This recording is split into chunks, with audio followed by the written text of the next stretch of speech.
had the goat contractor come out today for us and drop off about 50 goats.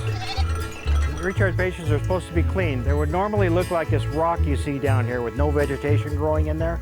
And now you can see we have all this vegetation growing in here that we have to do something about. It clogs up the recharge basin bottoms, so the water can't infiltrate into the ground and prevents us from recharging. We raise Kiko goats. We find they're the best goats that are able to handle the Sonoran Desert and the forage and the way the ecosystem interacts throughout the entire year, including the harshness of summer in Arizona. Once the goats come off the trailer, they kind of have a moment of excitement and just energy. They know that they're at a place with food. They have the opportunity to run, go see the new land, explore it. Once they understand what's here, they start targeting specific species of vegetation, and they'll kind of cut it off in layers. I think they're gonna go really hard on the salt cedar behind us, some of these bushes and trees. Goats definitely target the like woody browse as opposed to grasses, so I think they're gonna hit that real hard. They are incredibly used to eating Bermuda, which this field is full of. And then some of these weeds, some of this stuff up along the outer banks that's a little drier, a little less caloric, they'll probably finish up on.